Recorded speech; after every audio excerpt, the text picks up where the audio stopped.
Hello everyone, कैसे हो आप सब। मेघा वराडे एकेडमी में आप सबका स्वागत है। आज का जो सेक्शन है वो है आपका साइंस 2 का फर्स्ट लेसन, जो कि है आपका heredity and evolution. Got it. चलो, आज तो मैं पढ़ाऊंगी हेरिडिटी के बारे में। हेरिडिटी के डेफिनेशन ईच एंड एवरीथिंग मैं पढ़ाऊंगी, लेकिन उसके पहले आपको कुछ बेसिक कंसेप्ट को पता होना बहुत जरूरी है। तो चलो देखते हैं। देखो, ये है मेरी बॉडी, या तो आपकी बॉडी, किसी की ह्यूमन बीइंग की बॉडी ले लो। तो ये बॉडी का एक छोटा सा पार्ट अगर मैं लेती हूँ ना, तो ये छोटा सा पार्ट लेने के बाद मेरे को पता चलता है कि आपके छोटे छोटे सेल्स रहते हैं। क्या रहते हैं आपकी बॉडी में? छोटे छोटे सेल्स रहते हैं। वो छोटे छोटे सेल्स एक साथ आके एक बड़ा सेल बन जाता है, और वो बहुत सारे सेल ऐसे छोटे छोटे, अभी देखो बूंदी का लड्डू पता है, मोतीचूर का लड्डू पता है, तो उसमें क्या रहते हैं? छोटे छोटे वो बूंदी के जो दाने रहते हैं, है ना। तो वो दाने क्या होते हैं, हम क्या करते हैं, फिर ऐसे ऐसे करके लड्डू बनाते हैं ना। तो क्या हो गया, वो एक टाइप का सेल हो गया। मतलब बहुत सारे सेल एक साथ आके क्या बन गया, या वहां पे लड्डू बन गया। तो वैसे ही सेल के छोटे छोटे मॉलिक्यूल एक साथ आके एक बड़ा सेल बन गया, हो गया। तो यहाँ पे क्या बता रही हूं मैं कि बहुत सारे सेल एक साथ आके आपका क्या बनेगा? टिश्यू बनेगा। फिर बहुत सारे टिश्यू एक साथ आके क्या बनेगा? ऑर्गन बनेगा। और बहुत सारे ऑर्गन एक साथ आने के बाद पूरा आपका होल बॉडी बनता है। वो उसी को हम बोलते हैं ऑर्गन सिस्टम। Got it. यहाँ तक समझ में आया? मैंने क्या बोला? सेल। मैंने सबसे पहले आज बताया मैंने सेल के बारे में। तो सेल क्या होता है? सेल आपका छोटे छोटे मॉलिक्यूल से एक बड़ा सेल बन जाता है। फिर वही बहुत बड़े बड़े सेल एक साथ आके आपके क्या बन जाते हैं? टिश्यूज। और बहुत सारे टिश्यूज एक साथ आके क्या बनता है? आपका ऑर्गन। और बाद में ऑर्गन एक साथ आके क्या बन जाता है? Organ system. मतलब पूरी आपकी बॉडी, जहाँ पे आपकी किडनी आती है, हार्ट आता है, लंग्स आता है, डाइजेस्टिव सिस्टम आता है, each and everything which is present in the body, this is called as a organ system. Got it. यहाँ तक आपको बहुत अच्छे से समझ में आया। लेकिन भाई मुझे ये बता कि सेल करता क्या है? ये सेल टीचर आप बता रहे हो, तो सेल करता क्या है? चलो मैं बताती हूँ सेल का मीनिंग क्या होता है। देखो, आप ना डेफिनेशन ना ऐसे किसी को मैं बता रही हूँ, आपको ना बहुत ज्यादा हर एक चीज ना लर्न कर करके या तो उसको किताब से पूरा रट्टा मारने की जरूरत नहीं है। अगर आप बायो को अगर अच्छे से अगर करते हो ना, तो बायो का क्या होता है मेन पर्पज, अगर आप वो चीज को अच्छे से समझ लिए ना, तो आप अपने मन से बेस्ट तरीके से लिख सकते हो। आपको ना किसी डाइजेस्ट की जरूरत नहीं पड़ेगी। अगर आपको बायो बहुत अच्छे से समझ में आता है, या तो आप वो कंसेप्ट को अच्छे से समझने की कोशिश करते हो। तो देखो सेल क्या होता है। Cell, it is the basic structural and the functional unit of a body. देखो भाई, सेल तो बहुत बड़ी काम की चीज है, क्योंकि सेल आपका basic structural and the functional unit है, वो है आपके बॉडी का सेल। तो देखते ये सेल दिखता कैसे है, पता तो रहने को ना सेल कैसे रहता है। देखो, अगर सेल की डायग्राम बनानी, तो पहला ना कोई भी डायग्राम अगर आपको बनाना है, तो पेपर में तो आता है डायग्राम बनाने के लिए, 3 मार्क के लिए डायग्राम बनानी आती है। लेकिन आपको नेमिंग करना भी बहुत जरूरी है। नहीं, मैंने तो डायग्राम कर लिया, पर नेमिंग कौन करेगा? नेमिंग नहीं करोगे तो मार्क्स कैसे मिलेंगे? तो मैं ना आपको जब अभी बता रही हूँ ना, आप ना उस हिसाब से करोगे ना, तो नेमिंग के साथ डायग्राम भी ड्रॉ हो जाएंगे अच्छे से। ठीक है, देखो करना क्या। मैंने ऐसा राउंड लिया है, सेल ऐसा ही दिखता है। ठीक है, तो ये राउंड वाला जो पोर्शन है, देखो ये राउंड वाला पोर्शन है। देखो कैसा होता है, आपका घर है ना। आपके घर में वॉल कंपाउंड होता है। मतलब क्या होता है, वो वॉल कंपाउंड के बाहर वाली जगह आपकी है क्या? नहीं, मतलब वॉल कंपाउंड के अंदर वाला जो पूरा एरिया है वो किसका है? आपका है। तो आप उसको क्या बोलते हैं? वॉल कंपाउंड बोलते हैं। वैसे ही सेल का जो बाहर का परत होती है, बाहर की लेयर होती है ना, उसको बोला जाता है सेल मेम्ब्रेन। क्या बोला जाता है? Cell membrane. आपको पहला नेमिंग अच्छे से याद आ गया, हो गया है ना। बाद में देखो, यहाँ पे एक ऐसा राउंड दिख रहा है, तो ये राउंड को बोला जाता है, मेन तो यही चीज है भाई।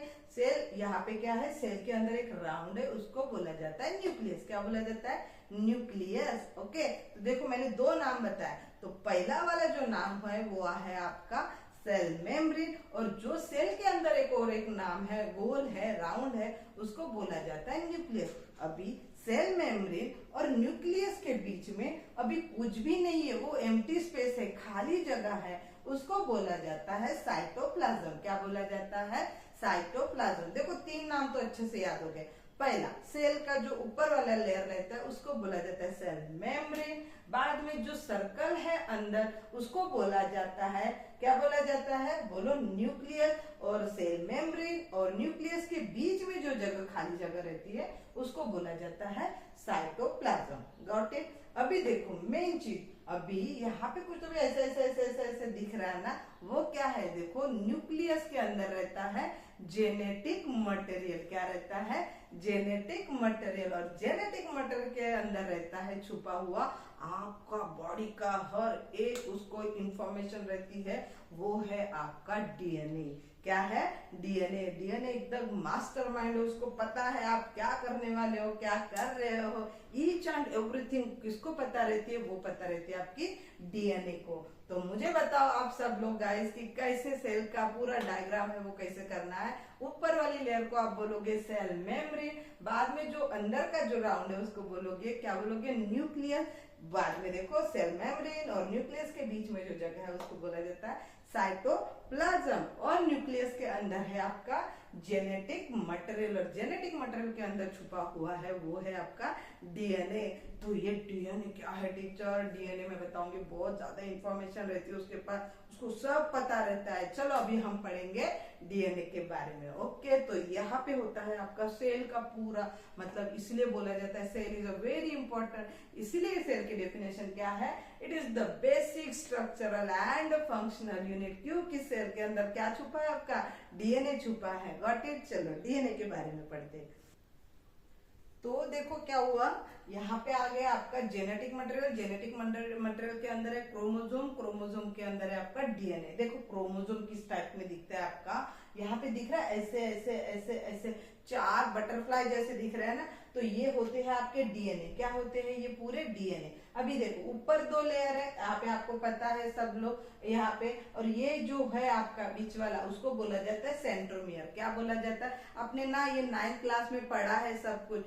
ऊपर वाले आर्म्स होते हैं, लोअर आर्म्स होते हैं ना, पी और एल नाम देते हैं। थोड़ा सा ना 9th स्टैंडर्ड का भी याद रखा करो, ठीक है। तो वहां पे ये वाले जो है ये आपके क्या है, डीएनए है। और यहाँ पे जो बीच वाला पोर्शन है उसको बोला जाता है सेंट्रोमियर। Got it. यहाँ तक बात अच्छे से समझ में आए। चलो अगर मैं ये पर्टिकुलर ये वाला टॉपिक इधर, यहाँ पे ये वाला फिगर इधर लेती हूँ, तो ये मेरा डीएनए क्या है, डीएनए है। तो देखो अभी मैं जैसे डीएनए का स्ट्रक्चर बता रही हूँ, बताऊंगी उस टाइप में डीएनए के स्ट्रक्चर को ड्रॉ करना है, आता है पेपर में ड्रॉ करने के लिए। देखो यहाँ पे क्या होता है, देखो ऐसा जो स्ट्रक्चर रहता है ना उसको हेलिकल शेप बोलते हैं। देखो मैं दिख रही हूँ ना, तो देखो इस टाइप के जो शेप रहते हैं ना उसको बोलते हैं हेलिकल शेप। क्या बोलते हैं इसको, हेलिकल शेप। मतलब देखो इस टाइप ऐसे जाएगा, उल्टा जाएगा, तो उसको बोला जाता है हेलिकल शेप। आपका डीएनए किस शेप में रहता है, हेलिकल शेप में। समझ में आया। अभी देखो यहाँ पे ये एक हो गया, ये एक हो गया, तभी जाके ये शेप बना ना, ये एक शेप और ये वाला एक, तो दोनों मिलके एक शेप बन गए ना। तो ये वाले शेप को, ये वाले, और इसको बोलते हैं स्ट्रैंड बोलते हैं। क्या बोलते हैं, स्ट्रैंड। क्या बोलते हैं, स्ट्रैंड। देखो यहाँ पे मैंने जो ऐसा ये वाला, ये एक सिंगल और ये एक सिंगल है ना, तो इसको बोला जाता है स्ट्रैंड। अभी ये स्ट्रैंड को जोड़ने के लिए, ये एक स्ट्रैंड है, ये एक स्ट्रैंड है, ये ऐसे ही जोड़ के है क्या, नहीं, इसको जोड़ने के लिए हमने क्या किया है, उधर लेके चार चार लाइन ना, जहाँ पे यहाँ पे देखो कितना काउंट करो, 1 2 3 4, अगेन 1 2 3 4, अगेन 1 2 3 4, मतलब ये चार लाइन ही इसको पकड़ के अच्छे से जोड़ के है, तभी ये वाला स्ट्रैंड और ये वाला स्ट्रैंड मिलके हेलिकल शेप हो गया है, और आपका वो डीएनए वहां पे क्या हो गया, डीएनए के ऐसे इसमें जुड़ गया है। गॉट इट, समझ में आया। देखो अब ये स्ट्रैंड है, तो ये चार लाइन है क्या भाई जो इससे जुड़ के है ना, वो तो पता रहने को ना आपको।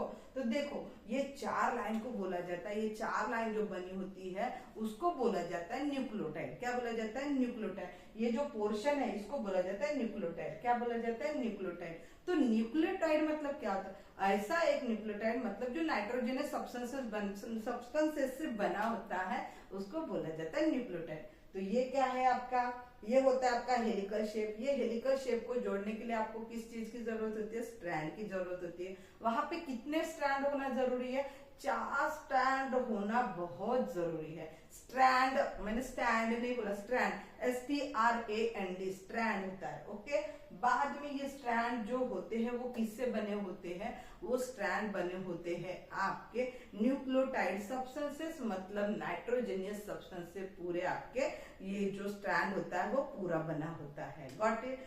बाद में देखो ये चार लाइन का मीनिंग क्या है, ये चार लाइन का नेम क्या है। तो देखो, पहले इसको बोला जाता है एडेनाइन, बाद में है आपका गुआनिन, बाद में है साइटोसिन, बाद में है आपका थायमिन। मतलब ये चार है। कौन से स्ट्रैंड में चार नाम आना आपको बहुत जरूरी है। सबसे पहले आप इसको लर्न कर लो, क्या है?